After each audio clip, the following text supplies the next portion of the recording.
So I'm going to next introduce Randy Reid. He's going to come up. He's a consultant, Reid Media Group. He's also a member of the Community Foundation Board of Directors. We're a big fan of his. And he's going to talk to us today about, his topic is College Bound with a degree of difficulty.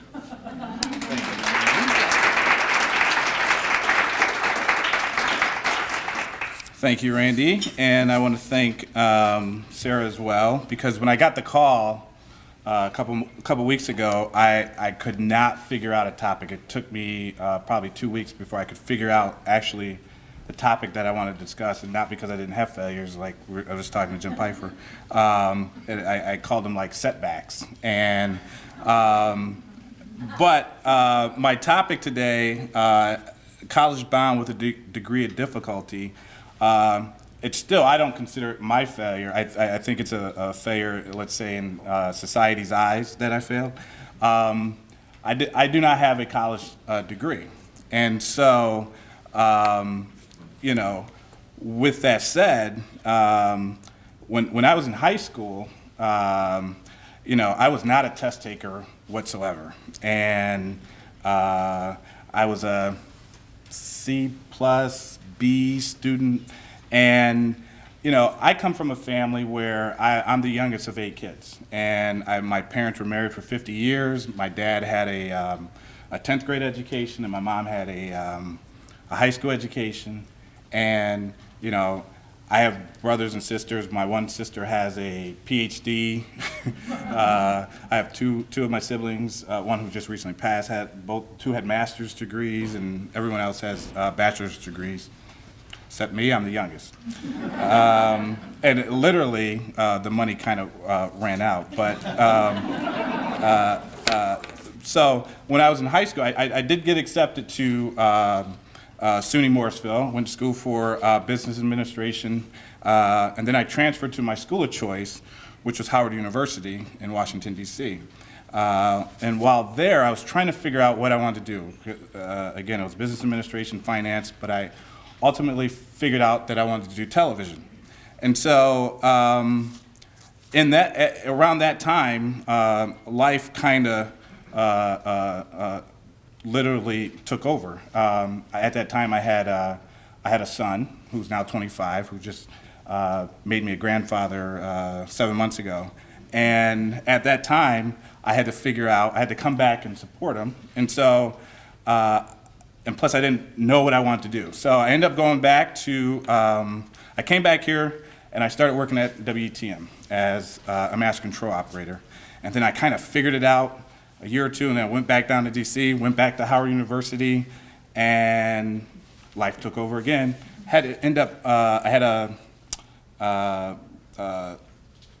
bill that I could not pay. I could not pay for it. And so I moved back, I stay down there, I go to school, I go to a community college down there, I come back, I go to CCC, I go to Elmira College, and so as I'm advancing in my career, I actually get an offer for this job, and I actually kept it because it was so it's motivating to me, but I had a boss at the time who had an MBA, and he talked about it a lot.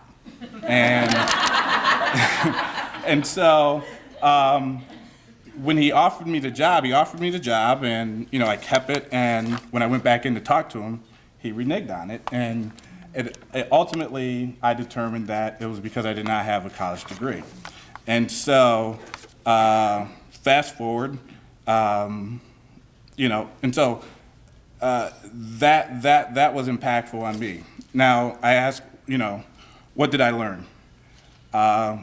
Without having a college degree, and I did tell my son, who's 15, I told him I'm going to graduate by the time, because I'm like 30 credits short. So I told my 15-year-old who's in high school that I'm going to graduate around the same time he does. So, but I mean, what I've learned is to, you know, be persistent, be grateful.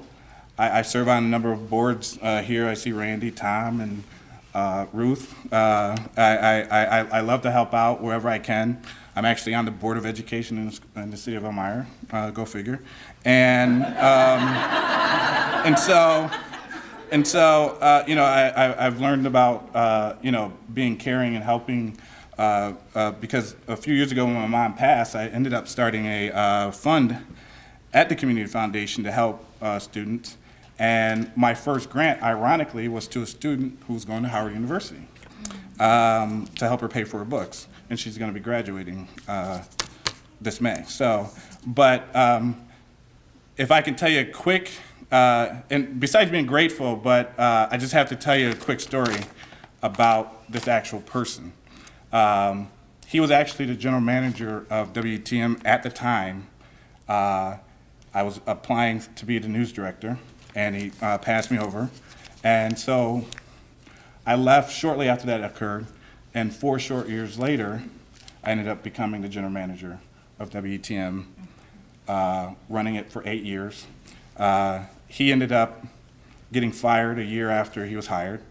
And you know, the time that I spent there, in those 8 years, the news, Nielsen, you know, ranks your stations, and out of the 500 stations throughout the country, at one point we were at 32 and as high as 18 throughout the country.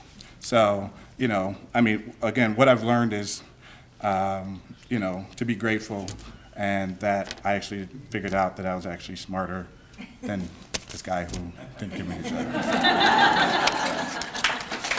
Thank you.